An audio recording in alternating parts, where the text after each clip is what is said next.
Okay, part 3, welcome back. I'm really excited to share this with you because I'm going to give you ways in which everyone, and I mean everyone, I'm talking about you, can go on to earn lump sums of cash, and then I want you to go and invest in property 2021 because the opportunities are there, the bubble's going to burst, and we need to be ready. So stick around because in this video I'm going to show you exactly how to go and do it.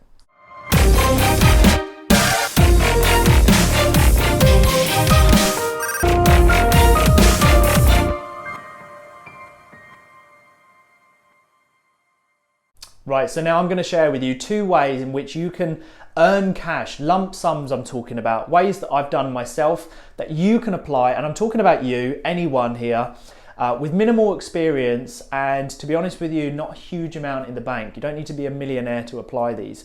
However, what you will need, there is a catch, you need to have an investor network. That is something that everyone should be building first. You know, you wouldn't go and try and find a deal and try and sell it if you haven't got anyone to sell it to. It makes no point. Please do not waste your time and energy trying to find deals, be the middleman, pair things up if you haven't got anyone to sell to. It makes no sense. So the first thing to do is I released an ebook, How and Where to Find High Net Worth Investors, 19 unique ways. I'll pop it up here, put it in the link below. Go on to read that. Then build your investor network and apply these 2 methods in order to take advantage of the 2021 property crash and go and buy property. And we're going to use these 2 ways in which I'm going to share with you now. They're all achievable. You just need the investor network first. So the first way that we're going to do that and we can look at is actually referring back to my video in part 2 is where we use the Gazette, okay? We can essentially find below market value deals. Now, I'm no sourcer. However, what I do is if I have a criteria, an investor says, Aaron, I need you to find me this because this is what I'm after. It's not something that I do, but it's something I'd be willing to do if the money was right. And I may have someone say to me, I need a freehold building, I need a certain property, I need a rundown commercial unit. Well, you can use the Gazette in the same way. Not only can you use the Gazette in the way that you can go and find your own below market value deals when we've built up this cash, which we're going to get to, but you can also provide services to others. If you are a sourcer, use the Gazette because it's such a prime opportunity. So that's one way that you can start earning cash, is using the Gazette, finding the probate properties, packaging them up and selling them on. Like I say, I'm not a sourcer, but if someone did have a requirement, one of my investors, and I thought I could fill that requirement and do it achievably without spending too much time and energy, then yes, I would go on to do that and then be the middleman, put them 2 together.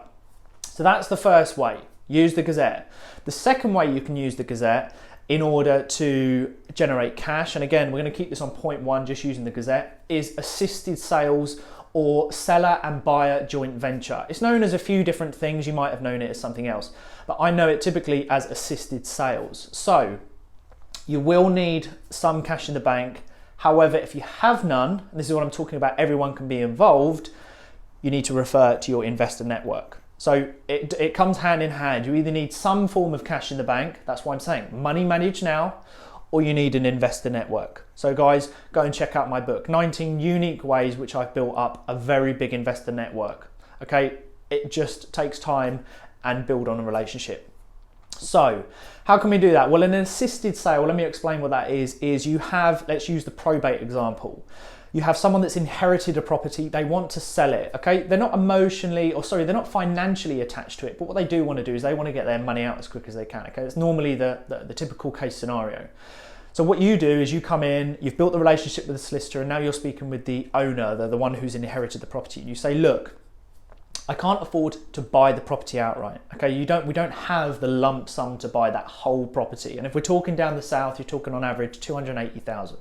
Okay, not everyone has that to spend on a property.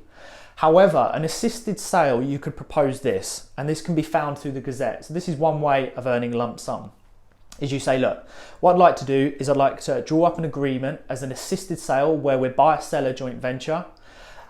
I purchase the property, but I purchase it at the end because what I would like to do is come in, I'd like to refurb it because normally the probate properties, you know, they're either stuck in the 70s, 80s, 90s and they need an uplift.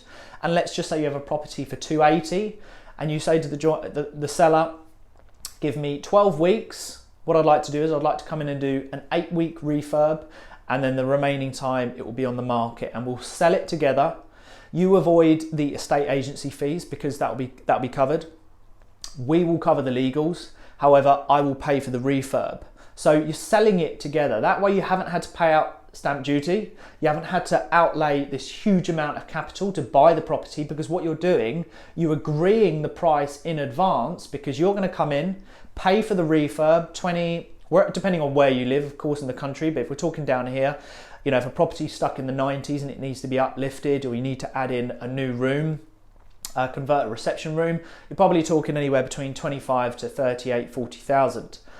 If you do have that in the bank, perhaps you do, perhaps you don't. If you don't, we're going to refer to the investor network. With that refurb money, you're going to come in, you're going to refurb the property, and from 280, the property might be now worth 330 or 325. You get the difference in the uplift on the sale. They get their agreed price, perhaps with a little bit more on top, in order to, you know, say thank you for going along with the assisted sale structure. Solicitors will be able to set this up.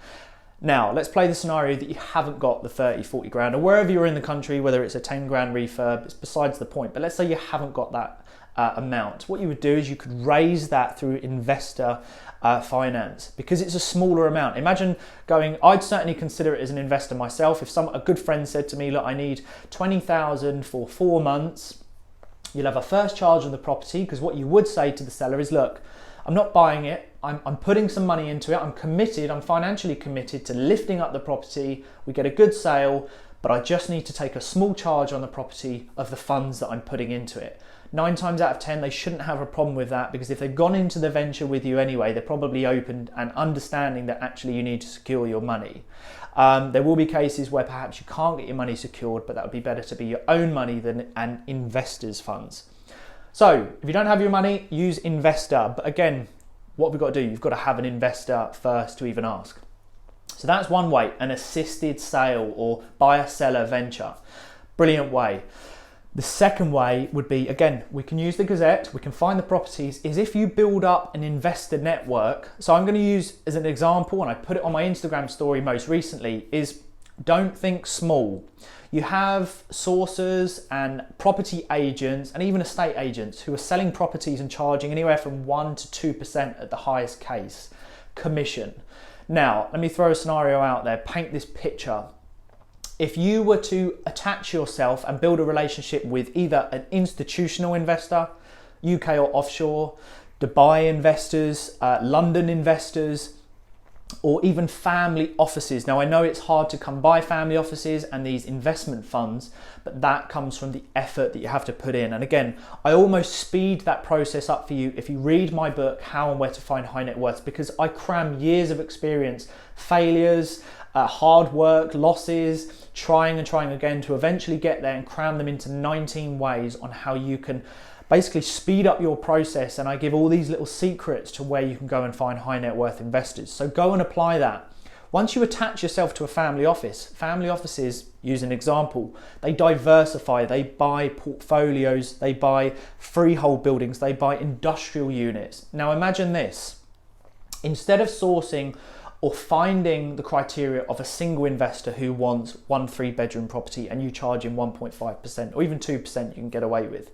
You could even charge the seller, if it's off market, you could charge the seller and you could charge the buyer both 1% each, equaling 2% commission. Now, as a family office and the ones that I work with, when they ring me up and say, Aaron, we're looking for a new freehold in the south or in London or wherever they're based, if they're offshore in Dubai, and they ring me up and say, this is the criteria that we're looking for, they know that I will want to build in a 2% fee for my work, because I'll be doing legwork, travel, appraisals, meeting with the clients, the seller, the agents, whoever it's with, going through the Gazette, using the solicitors, the executors. I'll be putting in a lot of work. However, they know that I will want to charge a 2%. So when a family office may turn around and say, we need a building for 4 or 5 million, why would I spend time trying to find an individual investor, a single property, when I can go and find a freehold building, charge 2%, and the building sells for 4 or 5 million? So you see where I'm going with that, and you can kind of do the math, note it down, and that's you generating large sums of money. You do not need to be hugely involved and experienced. What you do need to do is build the relationships. Again, you know, if you have a product but you have no buyer, what's the point in having the product? So you can go and find the product, find these buildings, find these industrial estates that family offices, investment funds want, but if you haven't got a buyer, what's the point? So build the investor, you know I keep saying it, build the network, go and find the deals. Like I say, I'm not a sourcer, but I will be the middleman to a criteria that is needed or a criteria that needs to be filled, because you know, if you're able to charge these kind of fees in regards to doing the legwork, and at the end of the day, it's peanuts, it's pennies to big family offices. Okay, so that's how you can generate large cash sums. Going into 2021, we're going to invest that into our own portfolio. We're going to start scaling. Plus our money management, that's already happening in the background, that's automatic, that's all on standing orders. When we compound everything that we're doing, we're going to start generating lump sums of cash. Go on, invest, because the discounts will be there in 2021. So those are two ways that you can go and generate cash sums. Build the network, find these freeholds, find the industrial estates that big institutional investors want, because they're looking for deals. You need to find the deals and then provide them. The assisted sale, again, I hope I explained that clearly. Leave me a comment. And we're going to wrap this video up now on part 3. I really hope you've enjoyed this. I've really enjoyed sharing this this knowledge. I've kept it, you know, fairly quiet. I don't talk about too much of this kind of area that I work in because it's not my primary focus. But it is something that if I get the phone call and they say, Aaron, we need this criteria, I'll go to the Gazette or I'll go and find these freeholds. And don't forget, walk along the streets that you live in and look at the buildings around you. What looks like it needs an uplift? Can you contact owners of big freeholds in your area and write to them on land registry and say, look, would you ever consider selling your freehold? But it's great doing that, but you need a buyer to sell it to. So build the investor network. I've loved sharing this with you. Please do hit the like button, subscribe if you get value out of this, because I've got some awesome videos coming up. And guys, until the next video, thanks for joining me, and I will speak with all of you soon.